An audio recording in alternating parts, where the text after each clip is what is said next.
A Vancouver couple takes the stand today to explain why they kept two of their children locked in a makeshift cage.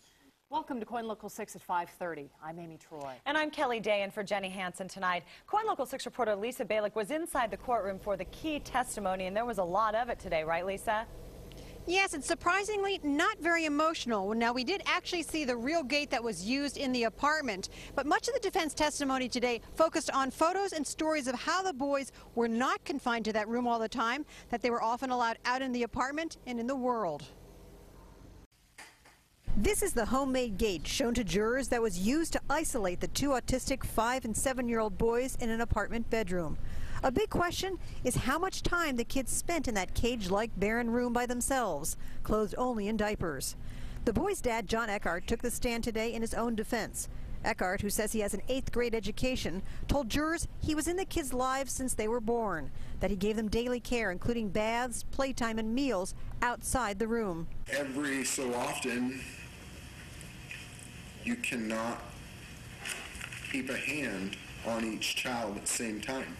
And I have 4 in the house. Well, I put it up there because you can't always watch a child. It's health and safety is a big concern. He said the kids would only be in the gated room for up to a half hour at a time, other than at night, refuting the testimony of his girlfriend's 10-year-old son, who had said the boys rarely left that room. The boy's paternal grandfather said he sometimes met his son and grandsons at parks and kid restaurants.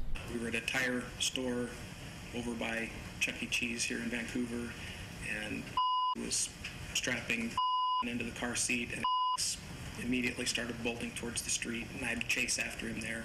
The former Portland police officer said he had no worries about the way his son was caring for the boys, but he had never been to the apartment and had never seen the gate. The defense kept pointing out that when the boys were out in public, family members indicated that they did not regularly attempt to purposely injure themselves, bringing into question how necessary was it to lock them in a gated room.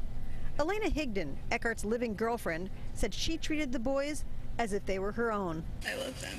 I still love them. I suspect you'll be asked, why would you put them in that room? Why did you put them in that room? To keep them safe so that they wouldn't get hurt.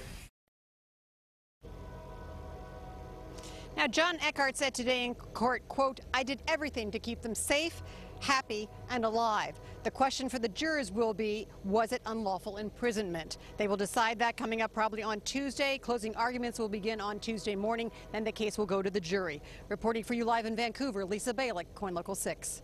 Thank you, Lisa, and stay with KOIN Local 6 for continuing coverage of this trial. Of course, we'll keep you updated on KOINLocal6.com, Facebook, and Twitter.